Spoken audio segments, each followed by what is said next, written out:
Hello everyone, welcome back to the channel The War Diary. Please subscribe and like my videos. Today we're diving into a major development in the Russia-Ukraine conflict, a surprise strike that has shut down a main oil refinery near the Baltic, causing panic in Moscow. Let's start by looking at the exterior of this event.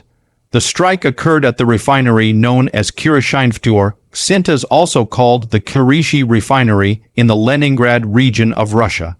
Reports indicate that drones attacked key infrastructure, igniting large fires and halting a processing unit that accounts for nearly 40% of that facility's capacity.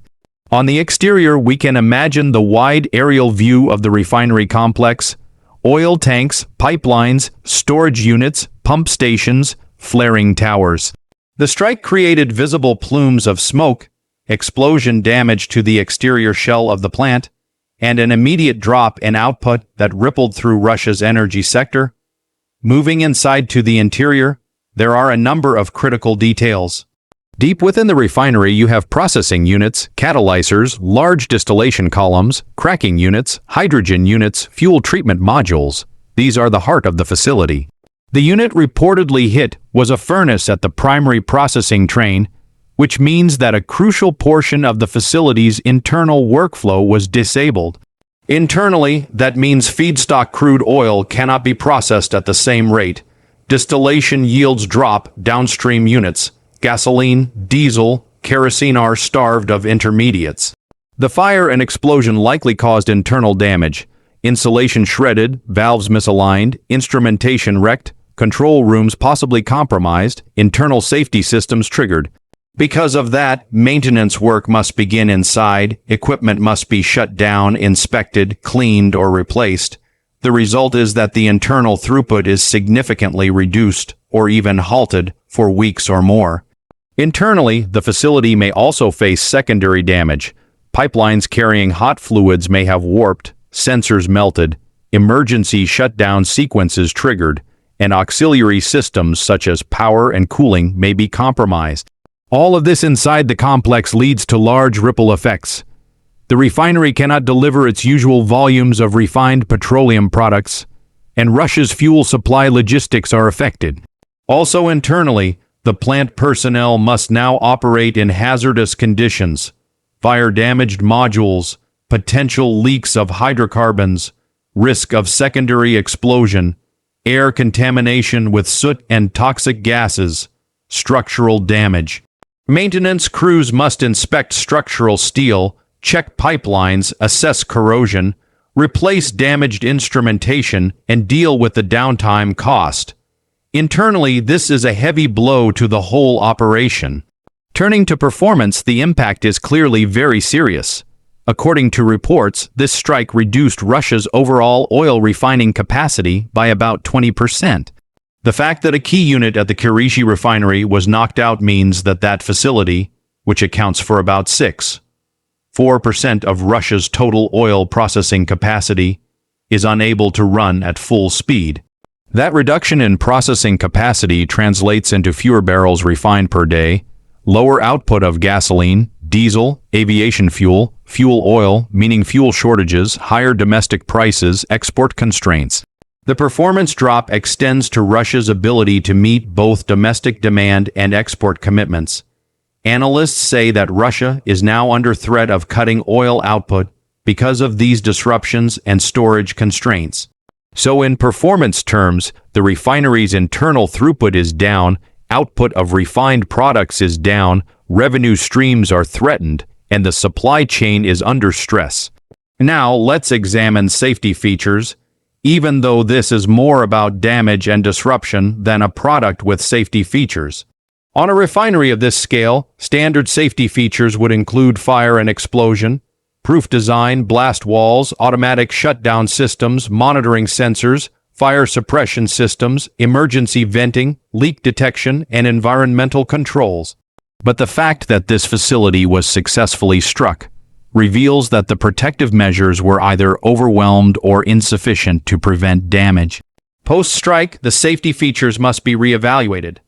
The plant's management must check all fire suppression systems, inspect explosion mitigation, Ensure that damaged modules do not pose risk of further leaks or catastrophic failure, and ensure that restart procedures are safe.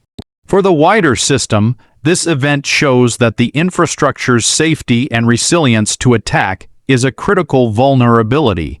Domestically, Russian authorities will likely bolster air defense protection, physical hardening of facilities, redundancy of key systems, and emergency response readiness. So the safety features in play now include damage containment, personnel evacuation, environmental mitigation since oil or chemical leaks may affect local environment, and shutdown/restart protocols. The safety implications also cover fuel supply chain hazards.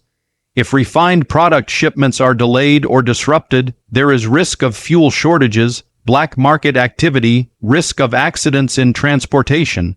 Next, unique selling points, although in this context we might interpret them as key strategic implications and distinguishing features of this event. 1. The strike occurred deep inside Russian territory, which demonstrates long-range capability of the attacking side Ukraine and the vulnerability of even large, high-value infrastructure previously considered relatively secure. 2. The target is one of Russia's main refineries near the Baltic, meaning the proximity to Europe and strategic export routes makes it significant. The refinery supplies fuel for St. Petersburg region and the export network via the Baltic.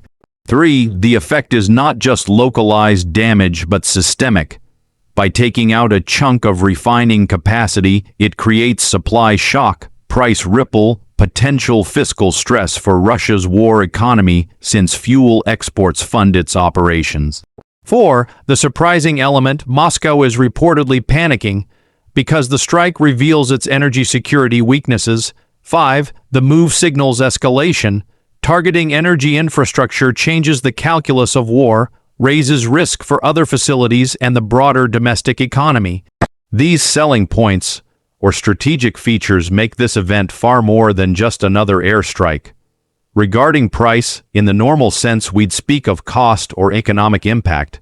Here the price is twofold: the cost to Russia in lost refining capacity, lost export revenue, higher domestic fuel costs, potential social unrest and strategic vulnerability, and the cost to the attacking side, including intelligence, logistics, risk of escalation, and material cost of the drones and support.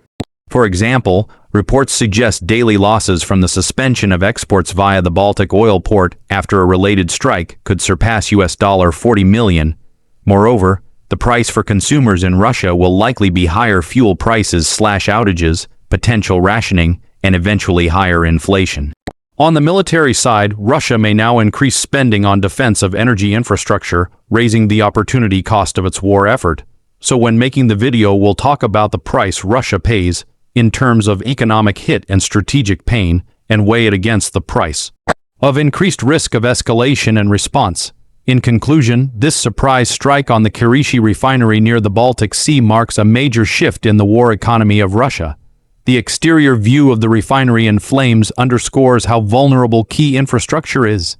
Internally, we've seen how the damage to processing units disrupts the complex industrial workflow, causing a significant drop in performance. The safety implications are serious, both in terms of immediate hazards and long-term resilience.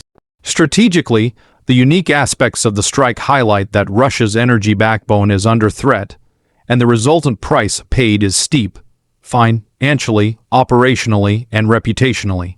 For watchers of the war, this could signal a turning point. If Russia's fuel export and domestic supply chains crack, the broader war effort may weaken, and the cost of continued conflict for Moscow will rise.